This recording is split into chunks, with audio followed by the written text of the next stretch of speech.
विधान सभा की नहीं है, ये लड़ाई सिर्फ 24 की लड़ाई नहीं है, ये लड़ाई सिर्फ 27 की लड़ाई नहीं है, ये लड़ाई सिर्फ 29 की लड़ाई नहीं है, ये लड़ाई 2034 की लड़ाई नहीं है, बल्कि ओवैसी तुम्हारे दरमियान में कहकर पूरे जिम्मेदारी के साथ मैं कह रहा हूं, मैं जब तक जिंदा रहूंगा संबल की और उत्तर प्रदेश के मजलूमों की बात करूंगा। मैं जब अगर इस दुनिया से जाऊंगा जरूर, हम सब जाएंगे, हम सब फना होने के लिए आए, हम सब मट्टी की ग़िज़ा बनेंगे। मैं चले भी जाऊंगा तो मेरी ऐन ख्वाहिश ये है कि संबल में इंशाअल्लाह ताला मुझसे काबिल एक नहीं दो नहीं बल्कि हजारों की तादाद में लोग खड़े हो जाएंगे और सबके लिए लड़ते रहेंगे। चिंताओं के खाक और खून के दरियाओं से गुजरना पड़ेगा। मेरी जिंदगी किसी महलात से मैं चलकर नहीं आया हूं उत्तर प्रदेश को, मैं चमन पर टहल कर उत्तर प्रदेश को नहीं आया हूं, मैं भी जेल को गया हूं, मैंने भी पुलिस की लाठियां खाई है। एक नहीं, पुलिस कितनी लाठियां खाई कि मेरे सर पर 18 टांके लगे। मैं जेल को एक मर्तबा नहीं 4 मर्तबा जेल को गया हूं। तो ये मेरे जिंदगी का सफर कोई आसान नहीं था, मगर अल्लाह का फजल और करम था।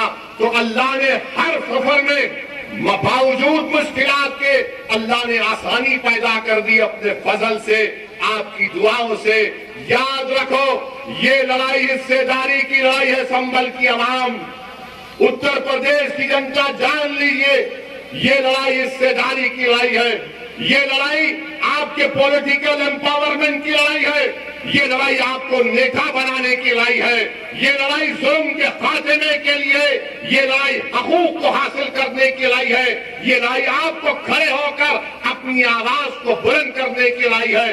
अब डर कर, घुटन महसूस करके हम डर कर वोट नहीं देंगे, बल्कि पूरे जमात के साथ मजलिस इत्तेहादुल मुस्लिमीन जिंदाबाद का नारा लगाकर हम वतन के निशान पर वतन दबाएंगे। मेरे अजीज दोस्तों और बुजुर्गों, याद रखो, इंसान की जिंदगी का कोई भरोसा नहीं।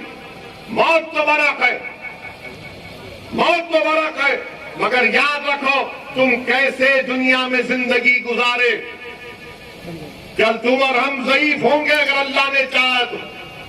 अगर मैं 70 साल की उम्र को पहुंच गया या 80 साल की उम्र को अल्लाह ने चाहा पहुंच गया, और उसके बाद अगर मैं ये कहूंगा अरे यार मैं संबल में कुछ कर जाता, तो मैं ये जिंदगी में तिश्नगी लेकर खबर में नहीं जाऊंगा।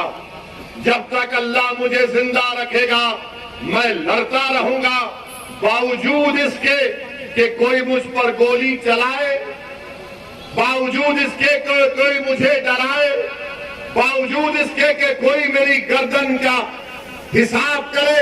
मेरे अजीज दोस्तों और बुजुर्गों, हमारा ही उड़न खटोला हमारा है, ठहर दो, हमारा उड़न खटोला ये उतरेगा। जा रहे हैं यहां से असमोली, नवाब साहब का सीरेंज का मैन्युफैक्चरिंग बिजनेस दौड़ रहा है और संबल की जनता वही गरीब पिस रही है पानी के लिए, शिक्षा के लिए, अस्पताल के लिए, सराय तरीन हड्डियों के हैंडीक्राफ्ट के प्रमोशन के लिए, मगर नवाब साहब को इसकी फिक्र नहीं है। नवाब साहब को इसकी फिक्र नहीं है। नवाब साहब अखिलेश को जाकर ये बात समझा चुके कि भैया जी संबल की जनता को सिर्फ डरा करो, हासिल करो, और वो आंख बंद करके आपको वोट भी देंगे। जब आप आएंगे तो दरी भी बिछाएंगे आपके लिए और नारा लगाएंगे आपके लिए कि हमारी जवानी तुझ पर कुर्बान।